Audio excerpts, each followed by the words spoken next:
Buenos días a todos. Good morning, ladies and gentlemen. A vote of thanks to Cato Institute and Fundación Libertad y Progreso for having me honored with this invitation to moderate this panel session. I should be absolutely frank and honest. I wouldn't like to moderate all these distinguished guest speakers. Diana Mondino is a brilliant, intelligent, and smart woman. And not because she is a minister. No, she's a minister because she is brilliant, intelligent, and smart. So she needs no moderation here. And Corina Machado, Félix Maradiaga, and Rosa María Payá are heroes. And why do I say that they are heroes? Because most of us here present at this meeting have been lucky enough to live in a country where advocating for human rights did not endanger our human rights, our life, our own net worth, so to speak. In their case, it's absolutely different. Félix Maradiaga has been imprisoned under unhuman conditions, which is unimaginable for us. Rosa María has lived in a country where she cannot go back. Corina has been banned to practice politics in her homeland, Venezuela. Those persons cannot be moderated. I don't want to moderate them. We have to admire them, not moderate them. So, in my capacity as moderator, I am an admirer. The human rights issues that seems to have nothing to do with human rights is really a child born from liberalism because they were born enhanced and improved by classical liberalism. And we are to blame because we classical liberals should have been advocating for such ideas which are defended and advocated by dictatorships and left-wing parties. And they say that we are rebutting and denying human rights. And this is the reason why we have organized this meeting, and we have to recover the flagship idea of classical liberalism, human rights. So I cordially invite the first guest speaker, Diana Mondino, and I also invite the other guest speakers as well.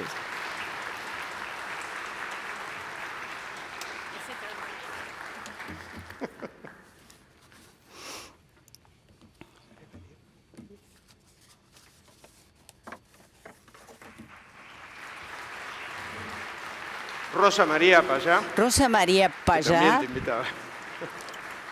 another guest speaker. You can sit wherever you like. Remember that I am an admirer, not a moderator here. Diana, the floor is yours. Besides thanking your overstatement, my dear friend Alejandro, and thanking your presence here with so many friends, we have a panel session on human rights, and we have many more concerns in Argentina, and we are working on them to solve them. In Argentina, we have a wonderful opportunity to respect life, and life includes human rights, the relevant human rights. We have a great advantage in Argentina, where national constitution provides for the most important issues on which we should be focusing. If we do not meet those requirements, even though these things may be interesting, they are not valuable indeed. When we were in elementary school, we were taught that our national constitution, our Article 16, reads as follows: the Argentine nation does not admit any kind of benefit from rights. There are no nobility titles. All the inhabitants are equal before the law and admissible to job creation. They should be apt and fit for that. Equality is the basis for taxation and, of course, public duties. This is Article 16. We were taught that in our elementary school, but we do not comply with this requirement. There are no benefits, but we have quotas. All citizens are equal before the law, but of course, the law does not pay attention to different issues. And if you want to be a civil servant, you have to be a friend of the person who is in the administration or civil service. So we have a lot of rights in our constitutions that are not being really complied with right now. For instance, deprivation of liberty of life because of political reasons. And some other issues are related to human rights, which are indirectly neglected or subjected to something that may be more interesting or better, but is lacking in our system. For instance, if we don't provide education to children, are we not violating our rights? First and foremost, we should tackle with the foundations of our Constitution, the basic fundamental human rights that should be put in place, that are included in our national constitutions. We cannot neglect our national constitution and the human rights included therein. Our national constitution was written 170 years ago. The human rights issue has never been reviewed so far. It is very easy to challenge any of such requirements. But if you ask the man in the street, what do you think about human rights? No, human rights is a very recent issue. No one has ever dealt with human rights in Argentina. Well, we have to abide by and respect our Constitution. At La Libertad Avanza Party, we are all focusing on these issues. A story, Javier Milei campaigned for office with the national constitution in his hand and also the books written by Alberdi, Juan Bautista Alberdi. So our rights have already been enshrined in our constitution, and we have to respect them in Argentina, our region, and the planet Earth. See what happens in Cuba with political prisoners, and also in other countries where elections are not clearly democratic or free, because you know that many countries of the world do not have free elections. Now we have to discuss whether the election mechanism is appropriate or not, but you have to pay attention to the fact that many people have been struggling against these ideas all the time. But I go back to the fundamental values. We are all equal before the law. And this is what you have to, of course, bear in mind and comply therewith. Of course, this is not very nice to say, but in Argentina, there are many cases in which citizens are not equal before the law. Taxation, for instance. We have different quotas in the field of job creation, or it is mandatory that any worker be registered with a trade union. So many voluntary acts that used to be voluntary before are not voluntary today. The Executive Order 70 did not set up obligations. Everything was based on the free will of the parties, where a person may and can do something. There are no hurdles to any citizen wishing to act or do anything. And this is a right, as a right to life. Okay, you have a right to life, but what are you going to do with that life you are granted legally? But of course, we have to try to have equal and equitable conditions for all, that everyone will start start his or her life on an equal footing. We know that children have to improve education, but also we have to improve nutritional features. We have to give them adequate food, etc. And this is the true human right. The true human right is the one that is allowing you to develop yourself individually as you wish and give you the appropriate conditions, therefore. I don't want to, of course, overstate things right now, but I will mention another article of our national constitution, 14 and 14 BIS.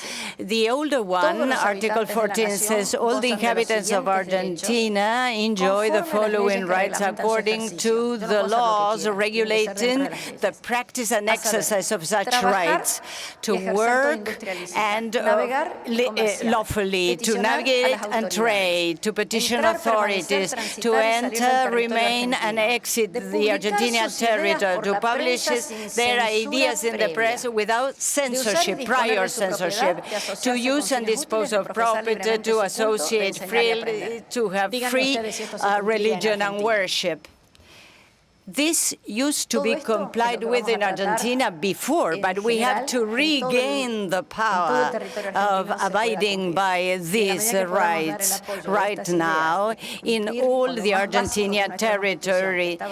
If we really abide by our national constitution, which is based on the ideas of liberty and classical liberalism, we are getting ready for a better world. Thank you so much. Muchas gracias. Realmente es una maravilla la relectura de la Constitución. It is wonderful that you are rereading the Constitution.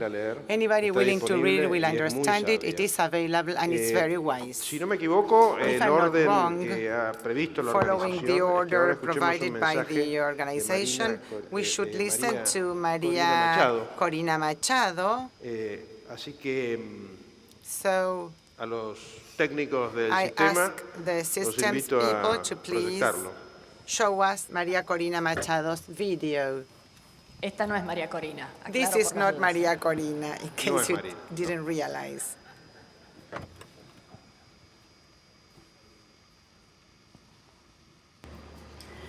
Un gran saludo a todos desde Greetings Venezuela. to you all Mi from agradecimiento Venezuela al Cato and Institute my y a la Fundación Libertad y appreciation Progreso to por la Cato oportunidad Institute de and tenernos Libertad and junto a Progreso ustedes. for giving me the opportunity to talk to you, especially Ian Vázquez, Peter Kotler, and Agustín Echevarne. And greetings as well to President Javier Milei and Diana Mondino, Foreign Affairs Minister. We will always be thankful to Argentina for the protection you have provided to 6 members of our campaign team since March 20, who are still under the protection of the Argentine embassy, waiting to be allowed to travel abroad from our country. And again, my greetings to Rosa María Payá and Félix Maradiaga, 2 friends from long ago. These are difficult days to describe regarding what's happening in Venezuela. It's been 25 years of fight for the moment to arrive, and we are just a few days before that. In these years of fight, we have learned a lot. There have been errors. The regime has advanced in its practices to distract all of our institutions and the productive capacity of the country, and it had built barriers among Venezuelans. This promoted the migration of millions of Venezuelans who have separated our families. This implies misery, humiliation, but also resistance. The Venezuelan society has found our values of respect to dignity, the search for justice, solidarity, and of course, liberty. One by one, we have taken down those obstacles. Now we have a united Venezuela and a regime where the social control mechanisms are weakest. And we have the opportunity of achieving a sustainable transition through an electoral process. We are not naive when we face this electoral process. We know of the nature of this tyranny. This is not free elections because citizens will not be able to vote. And they are not fair because in a potential list of 27 million Venezuelans, more than 10 million will not be entitled to vote in the country and abroad. Anyways, we have still decided to defend this road. We have overcome one obstacle after another, and we are faced with this historical moment. Latin America and the whole West should have a clear idea of what the date, July 28th, means to Venezuela and the rest of the region. If this process is taken over, we would be seeing the consolidation of a mafia system with allies such as Russia, Iran, Cuba, and Belarus, fostering the activity of criminal networks such as drug cartels, or what we see in the entire region. And this would be promoting a new and the largest migration waves. However, if we manage to have a respect for the majority of Venezuelans, we will see these migration flows not only stopping, but also coming back to Venezuela. We are sure that millions will come back home and start building a Venezuela with republican, ethical, liberal pillars. This will have a significant impact for Venezuelans and for the region. Not only, I insist, would it be Venezuela's freedom, but also Cuba and Nicaragua, two sister countries that have totalitarian systems, I'm sure would continue following our example. That is why we need the voices of all Democrats in the world aware of what we are going through, accompanying Venezuelans who are standing up despite all of the repression and persecution, not only in our campaign commands, but also for civilians. The case of the Hernandez sisters in a small village that many Venezuelans don't even know where it is, whose empanadas sale shop was closed 2 hours later after we purchased our breakfast there 3 weeks ago. Many might think that this would terrify the Hernandez sisters or the village, and what happened was exactly the opposite. They have become an emblem, and from selling 3 empanadas a day, they have managed to sell 400 a day, and they are reopening their business right now. That is how the people respond when they are decided to live in freedom, challenging tyranny. This is about the freedom of Venezuela, the integrity of our nation, and the return of our families home. Be sure that this fight will remain, and we are going to win. Venezuela will be free.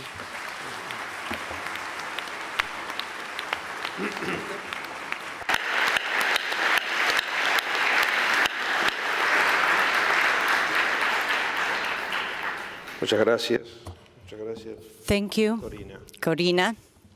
Ahora nos toca escuchar Now we have Félix Maradiaga. to listen Félix Maradiaga. Podemos decir que es licenciado en Ciencias Políticas. He has a degree in political sciences from Harvard University, master's degree in renewable energies.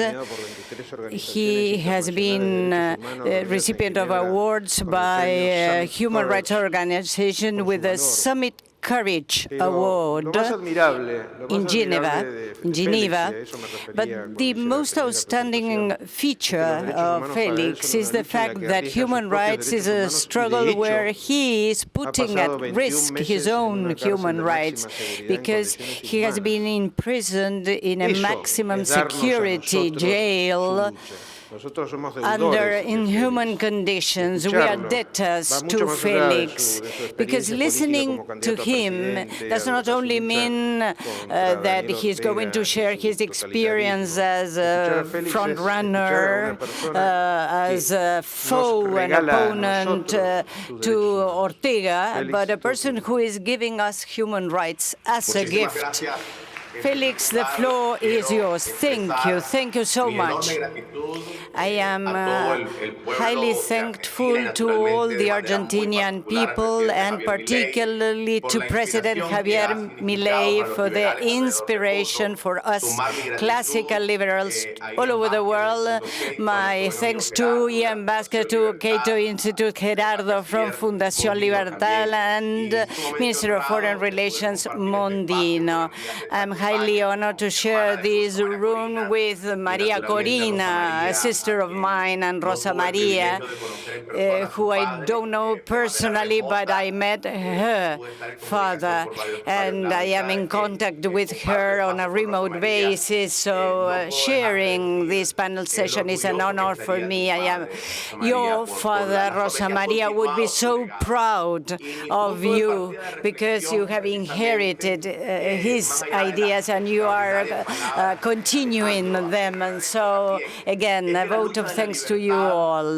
The struggle and fight for liberty and freedom is not encapsulated in one single country. Whenever a man or a woman in our continent or the world suffers from tyranny and repression, the world is not free.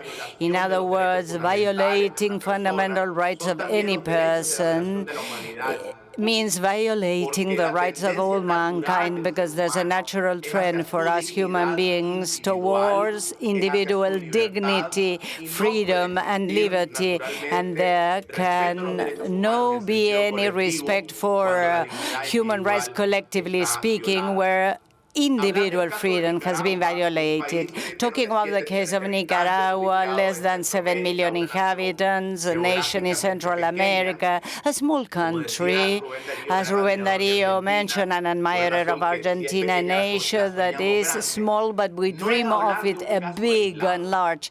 It's not an isolated case, and I will quickly deal with Nicaragua as a leading case, a country that suffered a dictatorship for more than 4 decades, a group self-denominated as revolutionary, but the system was worse than the regime before. This was the Sandinista dictatorship, and after our efforts for a democratic transition, the Sandinistas went back again to power. Oh my, how can a people that had lost more than 4% of its population under a civil war, people that had suffered Marxist dictatorship in the 1980s, where they, of course, repealed private property. My own family was expropriated of their goods and property. They were imprisoned. They faced death. They were subjected to Marxism,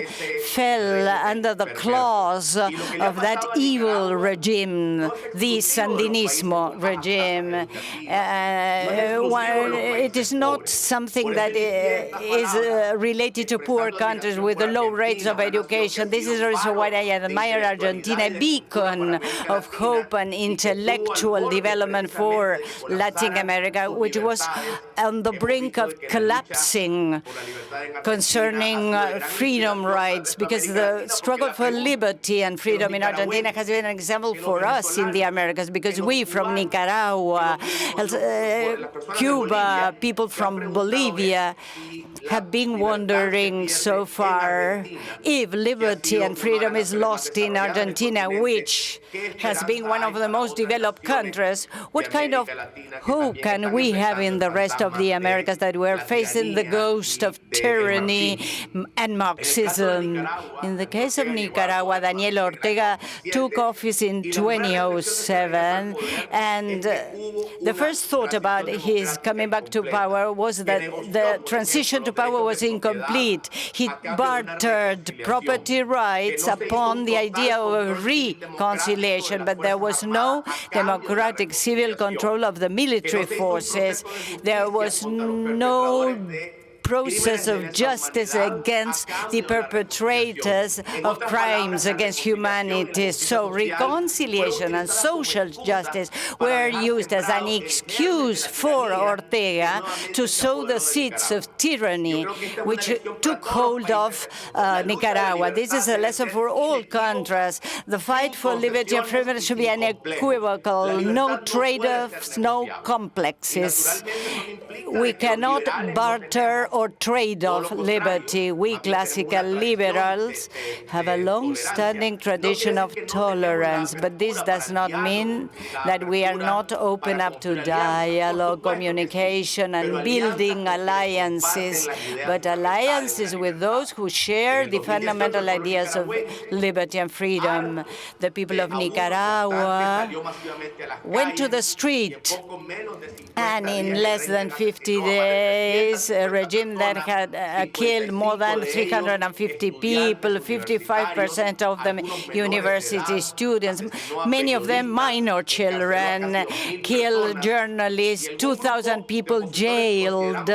We, members of the opposition, thought that it was very important to launch a primary election process to demonstrate our commitment to a peaceful exit, because Ortega imprisoned all the candidates for such an election.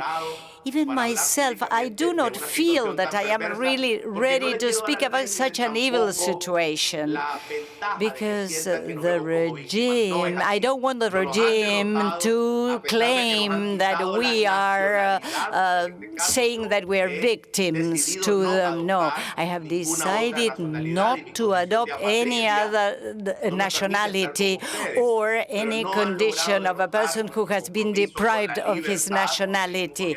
No, I'm not doing that. We keep on working hard in order to achieve peaceful transition. And let me share two notions before closing. Number one, democratic conformist attitude. What do I mean by democratic conformism?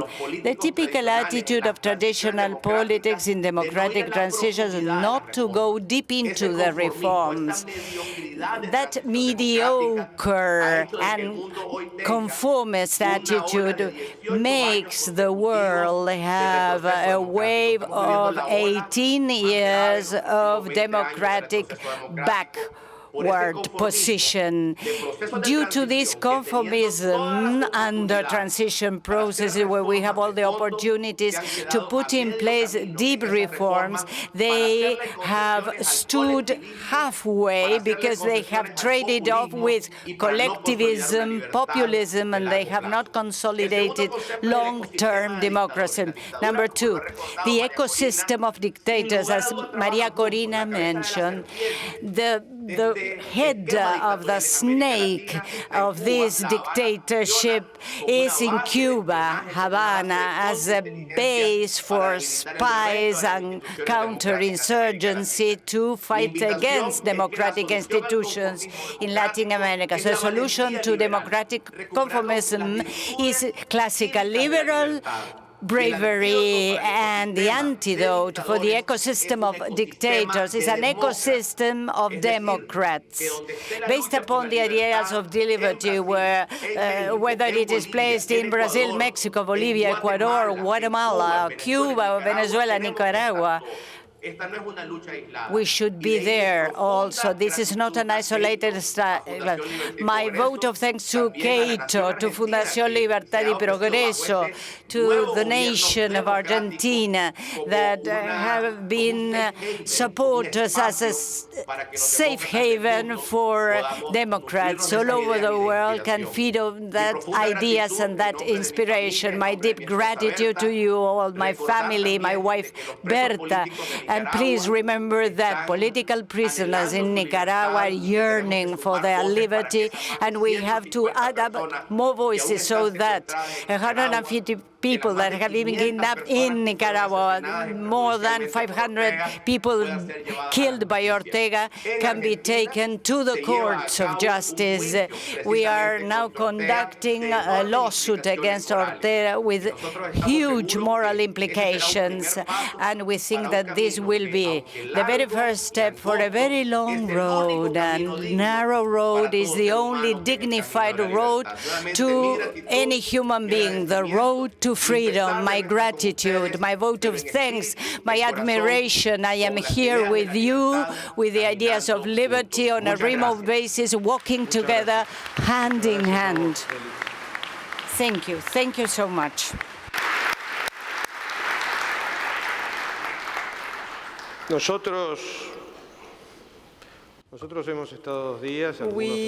have spent some days, others have spent their life analyzing the various aspects of liberty, all of the mysteries of how to regulate it or not regulate it, how to manage it, its effects on this or other markets. And as I was saying at the beginning of our specific situation in Argentina and in many other countries, we forget that freedom has a very high price, that is the prior sacrifice, including the sacrifice of life, as is the case of the Rosa María Payá Acevedo's father, who was killed by Castro in 2012. Then come life, property, freedom, physical integrity. And these people who have been so generous to be with us today, Corina, Félix, and now Rosa María, are living examples of these circumstances. Rosa María has a degree in physics by the University of Havana and has a postgrad study in Georgetown, and she's a lecturer throughout the world, Europe and the United States. She's always awarded awards, and she's a perfect example of how we should rest on youth. She's very young. She has an impressive resume. I am not going to read it now because I want to listen to her. But she is a person who has been fighting for their fatherland. Half of my family is Cuban, so I know what she's talking about. And for an average Argentine, this is very difficult to understand because we did not have to leave. We came and we stayed. They have had to leave, and they cannot go back. For you to have an idea to what extent this feeling is deep, the family promise in my case is that we're not going back to Cuba as long as Castro is there. So listening to Rosa María is something that is going to be very enriching to us. Thank you. Thank you very much, Alejandro. It's not a coincidence. You have received many Cubans who fled communism as many Venezuelans. You received Cubans. What an honor to share this space with you, Diana, with María Corina, Félix. After listening to Félix, I do not have anything to add after listening to Félix, who talks about courage, and he talks about the experience of how important it is to put an end to impunity, the impunity of criminals in power and the impunity of criminals in the transition process. This is the only way to guarantee the non-repetition of this. Thank you, Félix, for reminding us of that. And I want to thank Argentina. Thank you, Foreign Affairs Minister and President Milei, for the support to freedom and liberty, the support to the hope that María Corina Machado represents, the protection and support to María Corina's team in the embassy in Venezuela. And from now on, all of our eyes will be on Venezuela until July 28th. We are very hopeful about that. We are here to celebrate the rebirth of liberty in Argentina, to celebrate the dawn of liberty. I come from a country that seems to be living a long night. It's been living a long night for 64 years. And the truth is, having put up for more than 6 decades this night on the Cuban island, as Félix was reminding us, and María Corina as well, this darkness has expanded throughout the region.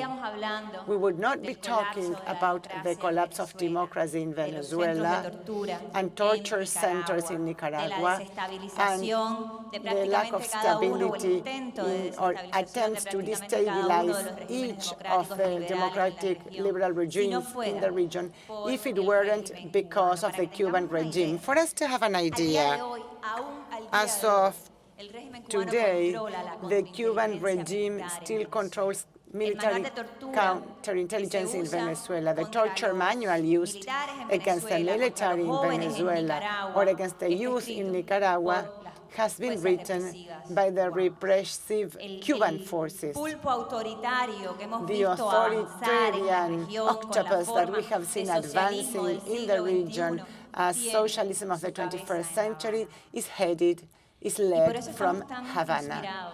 And that is why we feel so inspired by the agenda of liberty that Argentina is fostering.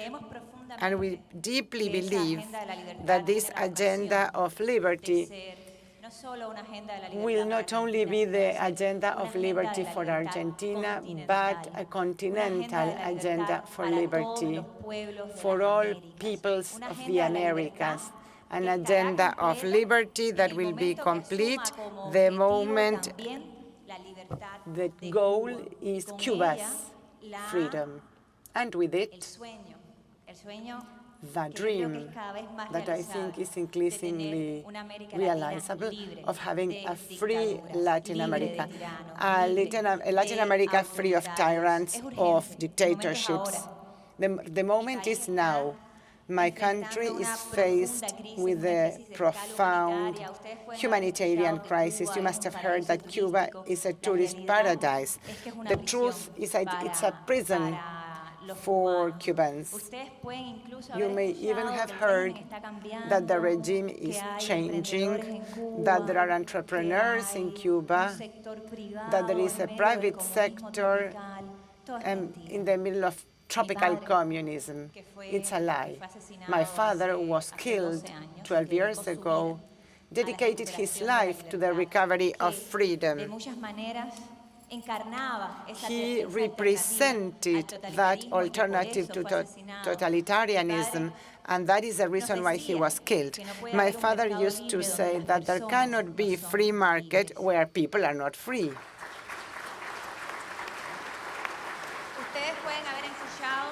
You must have heard that Cuba is a medical powerhouse, but there is not even aspirin in our pharmacies. You must have heard this. If there's something that communists do well, is sell lies and propaganda. You must have heard, or may have heard, that Cubans have their own democracy and that they agree with it. In fact, is that the youngest person to have participated in free, plural elections in my country is aged over 90 years old today. And this reality, I was so inspired when you were reading the Argentine Constitution, Diana, because the Constitution imposed by castrism in my country says that the Communist Party is the leader of society and state. It's not the people. It's not the people that are the sovereign, but the Communist Party. And it also says, the Constitution says, that those who attempt to change the system are traitors to our country, but they are the traitors to our nation. And the Cuban people do want a change. And that system, or absolute repression of rights, what it has done is put my country on the verge of a failed nation because of corruption and the inability of the regime. But misery in my country is a misery by design. They want a miserable, poor people, and they have worked very hard to maintain people poor. But we have reached the end. Most of the families in Cuba today have access to electric power a few hours a day. Many families in most of the country have running water just once a week or every 2 weeks. The main complaint by the Cuban people right now is fear, famine.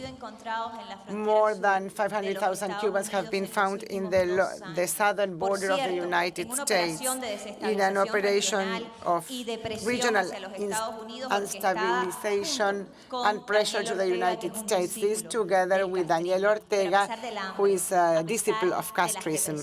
Despite famine, repression, and exodus, Cubans are convinced that the way to exit the crisis, if we exit the crisis, we will exit this dictatorship.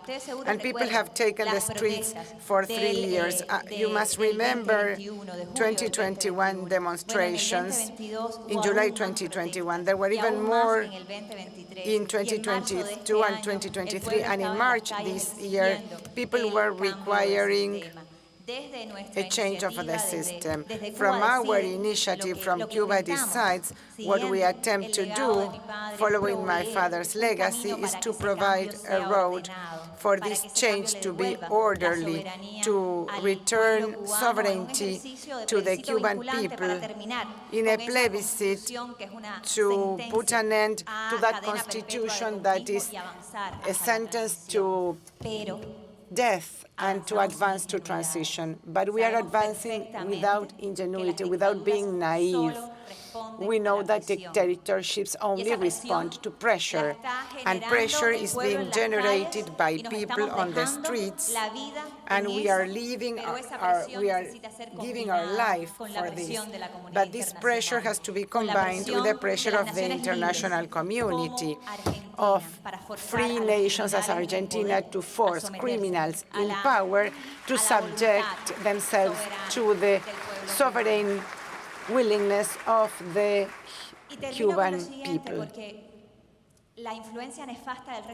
The influence of the Cuban regime does not remain within Latin America or our hemisphere. There are over 3,000 Cubans right now fighting with the Russian flag, dying in the Ukraine. Putin has found its best transatlantic ally in the Cuban regime. While we talk, there are submarines, nuclear submarines going to Cuban ports. The Cuban regime is not only exercising state terrorism against Cubans, they are also fostering international terrorism by meeting with Hamas after the October 7 attacks and publicly supporting other institutions also related to terrorist attacks, and going to Tehran and from Iran calling to an international coalition against the United States. The Cuban regime is the Berlin Wall of the Americas, and we need the continental agenda of freedom to bring it down.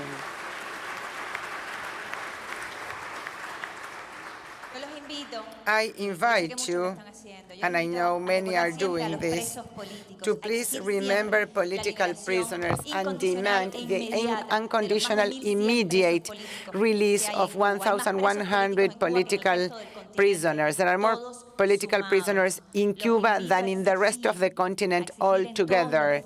So in every forum, please do require and accompany the recovery of sovereignty for the Cuban people, denouncing the illegitimacy of a regime that we have never elected. Let's support the freedom of Cuba, Venezuela, Nicaragua, Bolivia, but the liberty of Cuba is the only way to guarantee that we will have an opportunity to move towards peace, prosperity, and liberty in the Americas. Thank you very much.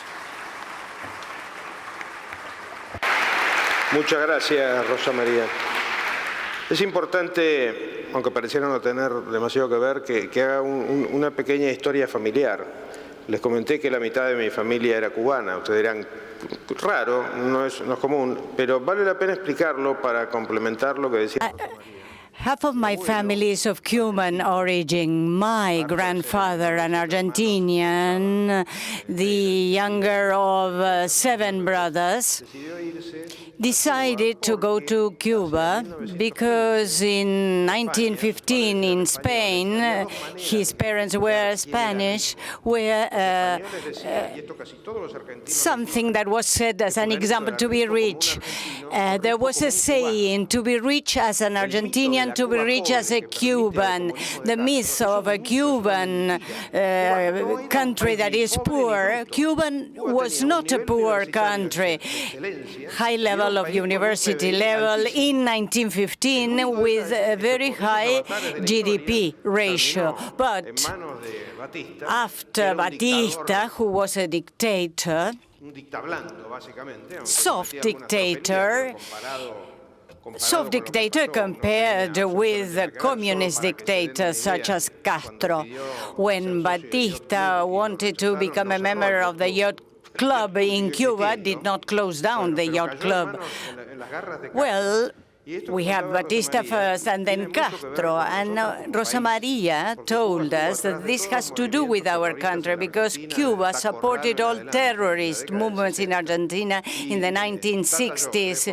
And Tata Joffre, Juan Bautista Joffre, wrote a book here in Argentina known as Fue Cuba, where he explains that the night times and obscure times Argentina lived in the 1970s is tied to having Cuba as a major character. And then Venezuela.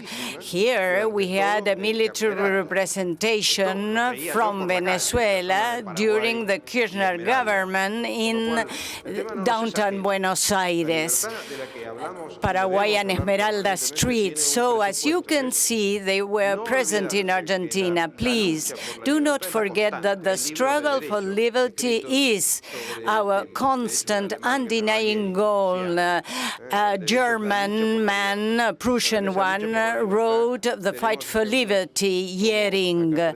And please remember Jering as well. Rosa María and Félix are an epitome of Jering's ideas concerning the fight for liberty and freedom. So we have the Q&A session. I declare it open. And what can we do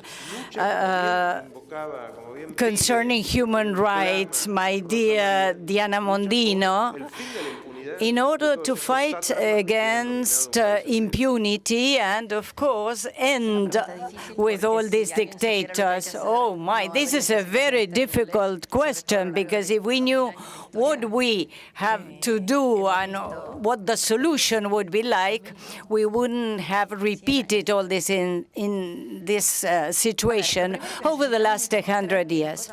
First, we have to demonstrate that we are not complying with the basic principles of freedom. Rosa María reminded us that we in Argentina, in the Argentinian embassy to be more precise, in Venezuela, we have refugees.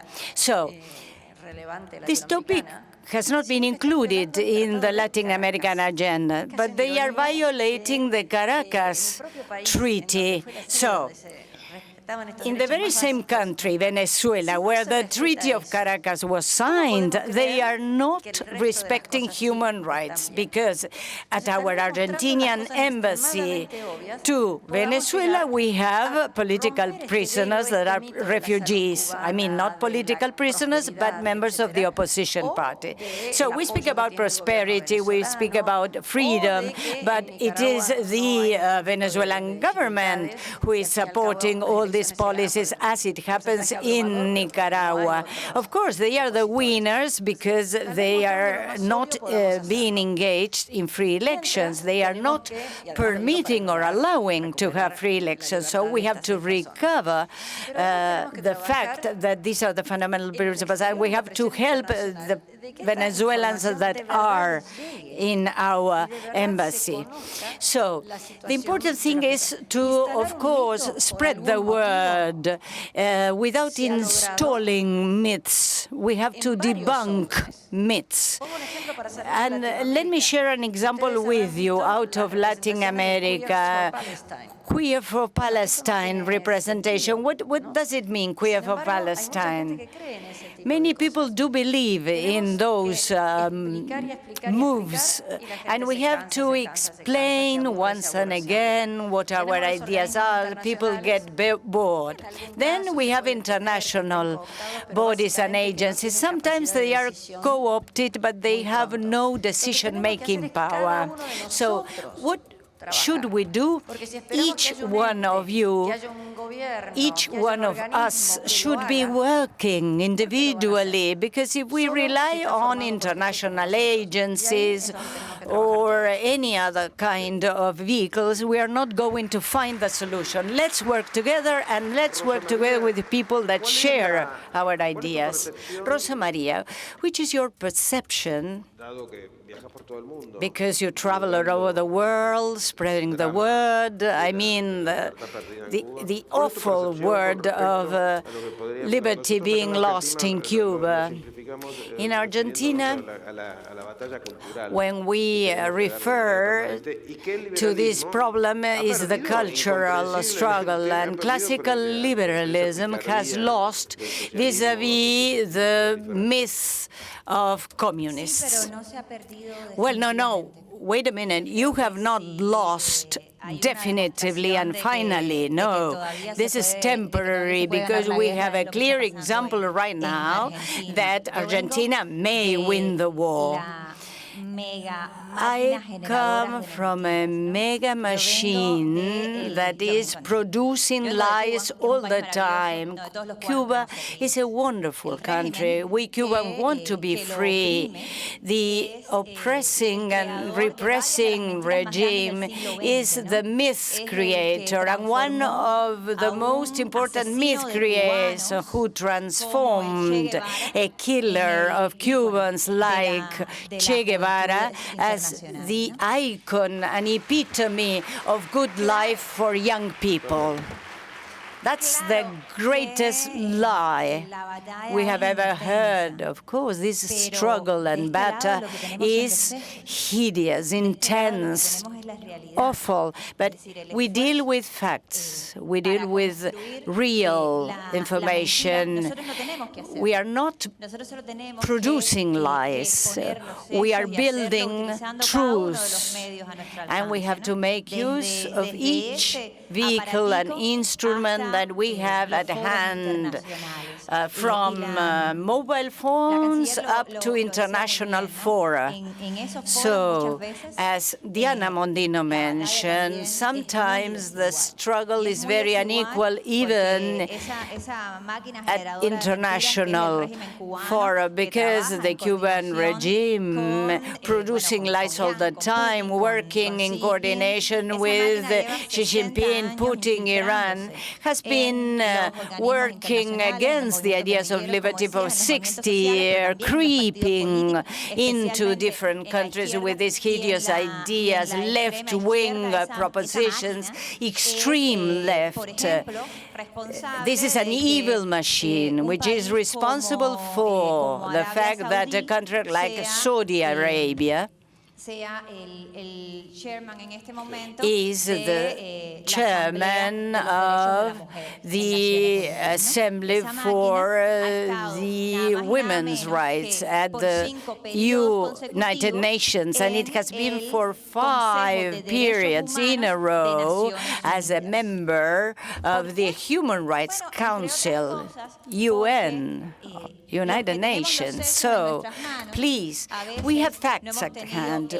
We are data-driven, but we should be courageous and brave to work together. We shouldn't be working in isolation. We should get together, holding hands.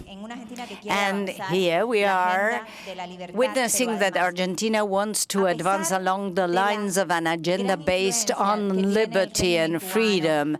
The Cuban regime, despite all the bullying by Nicolás Maduro and Nicolás and the terror sown by Daniel Ortega, well, they are very vulnerable right now. They have more than 1,100 people in prison because they cannot deal with them protesting and demonstrating on the street. They have zero legitimacy right now.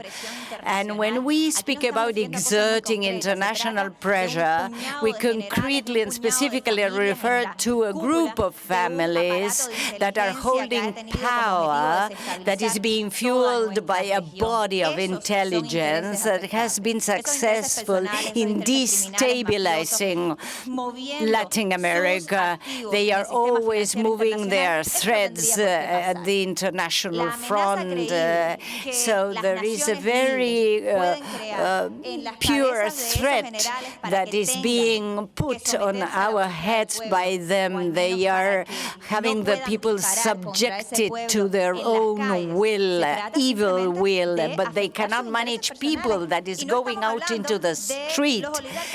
And we are not only talking about Cuban people, we are talking about Russian generals, we are speaking about old-time military people in Cuba. We can put an end to that eventually. Yes, we can.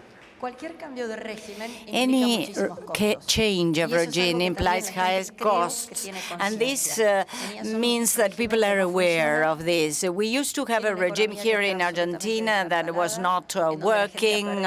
The economy of Argentina was collapsing. We cannot make a change overnight. And this is the wonderful thing that is happening in Cuba and also in Argentina. People know that we have to change. But it is necessary, it will take time, but change will finally come. This is a dream coming true. Rosa María, you are making an appeal to Argentina right now. Please remember the concept of caste introduced by President Milei in our political dialogue, or should I say struggle instead of dialogue. It's a case of criminals, but it's a case. So we have to prevent these criminals to keep on damaging us. Well, after this night, we will tell you. We have to wait for the final vote on the Senate in the evening. All right, but if we lose, we will keep on fighting. One of the wonders of Mr. Milei is his will to fight and struggle, and we are many at Diana Mondino. Felix, a question to you, who, of course, I know you are in a very complex situation. What lessons can we learn from your experience and your country? We learn as classical liberals, brothers and sisters, to solve not only the situation of countries under totalitarian regimes, but also to consolidate the way to freedom of Argentina right now. Thank you. Please teach us, Felix. What lessons can we learn? Well, thank you for your question. I have to say that I do not feel qualified to teach. What I can do is share some of the lessons learned in our context. I feel that in front of the Foreign Affairs Minister, I should say that the classical liberals from Argentina are teaching lessons to the rest of the world. So my gratitude to the courage with which they have stopped the advance that had put one of the most illustrated nations of the hemisphere in danger.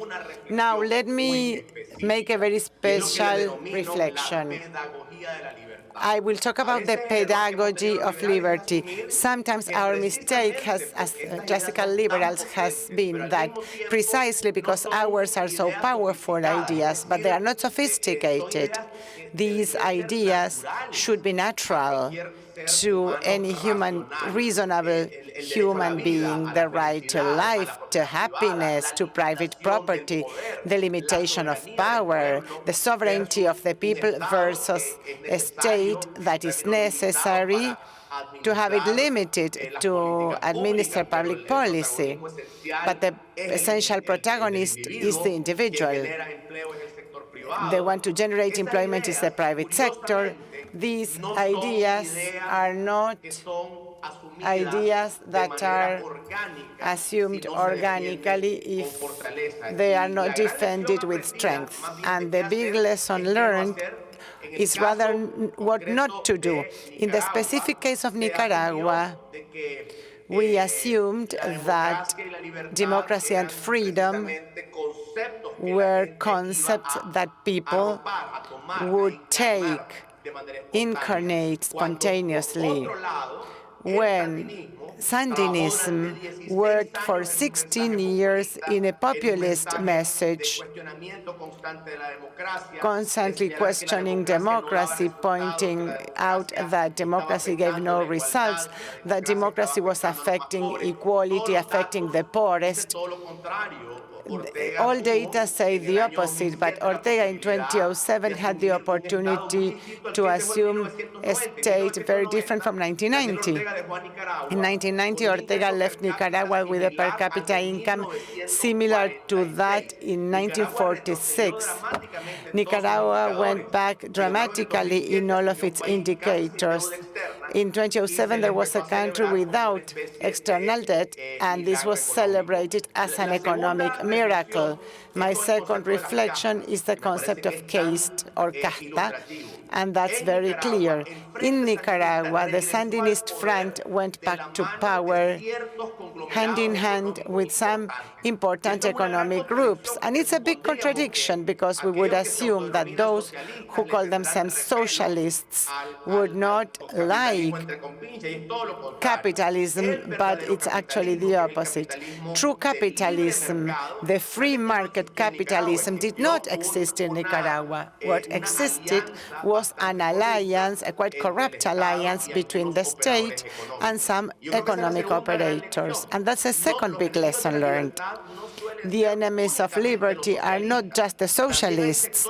There are also sectors of society that, calling themselves Democrats, will question the liberty, and talking about free market will affect liberty, and we have to go against them as well. The defense of the ideas of liberty has to be unequivocal, and it is a high cost, but the benefits will also be high, and that is the possibility of a life with dignity. Right, exactly. It's interesting. It's interesting to mention something that we were discussing yesterday about the Chilean case, replicating with 60 years in Cuba with castrism, replicating with Nicaragua that they had communism and went back to it, and it's replicated again with this rebound of Kirchnerism or permanent populism, Kirchnerism in Argentina during Alberto Fernandez's administration. There is some sort of inability on our side, classical liberals, to talk to the voting part of people, which is not the head, but the heart. It is the heart that votes. This is something that challenges us. As a liberal collective, it challenges us.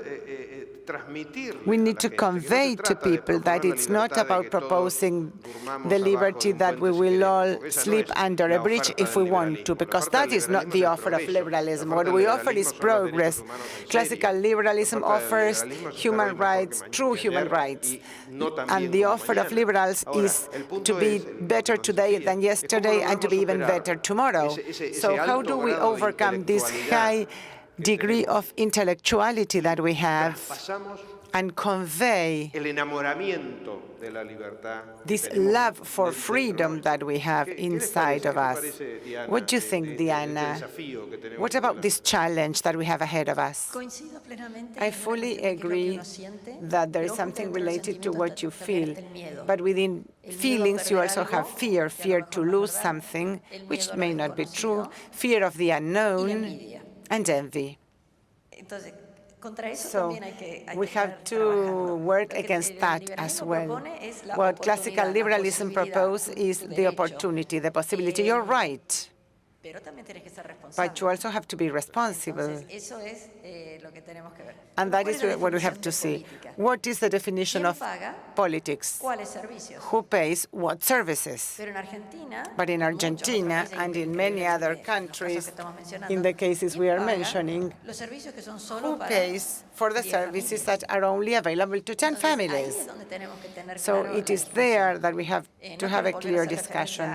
I don't want to refer to the omnibus law and any other of the bills that we have, but what we are defining is who is going to pay for what things. Those who are in a position to pay do not want to pay more. Those who have not received anything or do not realize that they are paying on the VAT of their tax staff for things they do not receive, those fear a bit more. We have to change our wording. It's not the people, it's citizens. It's not people, it's persons. And we have to respect each in their potential plenitude, and that's not easy. We use the word collective. Each of us is good for something.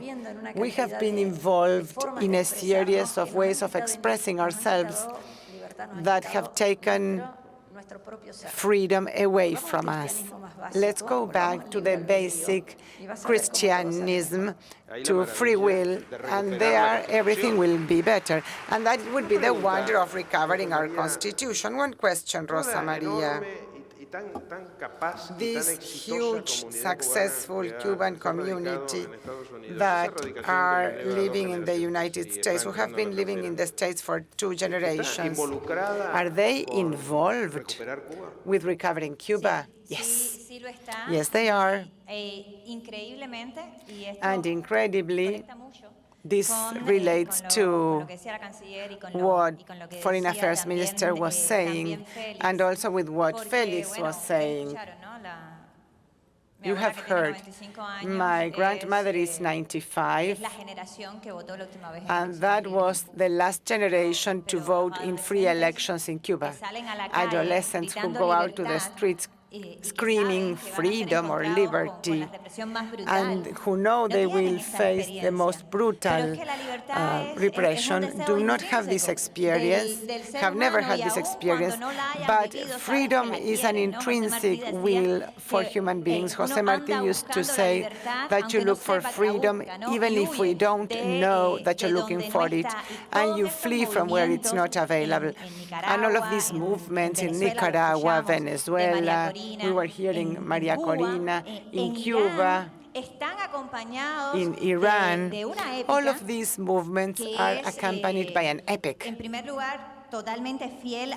faithful to the reality and the drama that is being lived, but also very culturally enrooted, even artistically enrooted. When Cubans go out to the streets, massively go out to the streets, went out to the streets in July 2021, and then they continued to go out to the streets. What they screamed was nation and life, liberty national life, and this became not just the popular request, but also comes from a song that won the Grammy that year by 5 young Cuban artists telling the regime, as my father was saying, no more socialism or death. There's nothing romantic in that. No more communism or death. We want freedom and life. We want a fatherland and life. While, as in Iran, we want women, freedom and life. All we have to do is assume this, and many in Argentina have assumed this. And going back to something you said, Diana, you have this rooted not only in a generation, in a nation that lives inside but also outside of the island, where 25% of the population or more are outside the island, and who has been called to recover or rebuild that country, that nation, and be part of the transition process, not just because opposition and civil society have agreed on the principles or steps that need to take place in a transition process, but also because this is a project that belongs and must belong to all Cubans, and all Cubans should feel invited. And it is a project that is willing to become universal. You said that being rich as an Argentine or a Cuban, and my country and my nation have been that for the world for a long time. And Félix was saying it's been 18 years that there are no transitions to democracies in the world. In these 18 years, how many democratic regimes have gone backwards, going back to authoritarianism or to dictatorships, as is the case of Nicaragua? How much does our region need? We need an example of successful transition to democracy. That example might be Cuba. That example might be Venezuela, Nicaragua. We can bury communism, castrism, democratic destabilization that we have suffered in the past 6 decades. That head of the octopus we can behead in Havana and bury it in Cuba for the good of the entire continent.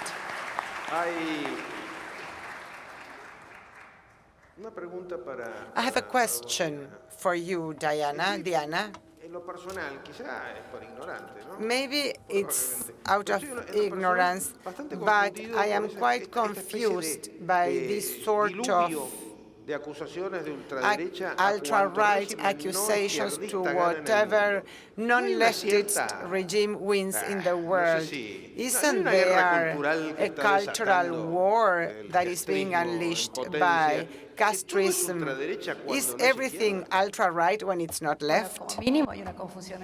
Well, there's a confusion as to the use of language. If you do not think as I think, you are an idiot or a traitor.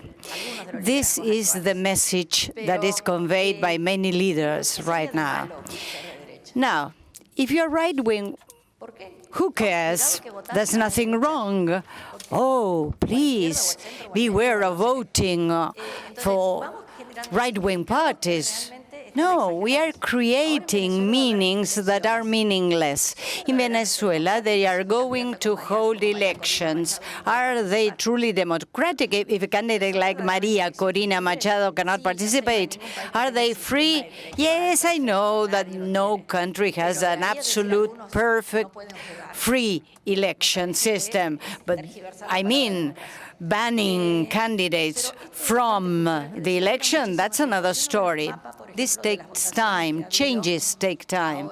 If you have a look at the elections that were held in Europe lately, in France, all the country, Except for 3 big cities, one party was a winner. In the big cities, another country won. Germany, they voted differently. And now, who is right about this idea? Aspirations, the way of viewing the world is different because we are different. We are individuals. Otherwise, the world would be a very annoying world. We get bored. But I mean, negatively criticizing everyone that does not agree with us is the easiest tool for anyone to advance when that person does not have any argument supporting his ideas. Well, time's up. Unfortunately, Rosa María, Félix, and our admired Minister of Foreign Relations. Many thanks, and María Corina also, who is not present with us right now, for their goodwill and attitude to share ideas and technical views on classical liberalism. Thank you so much.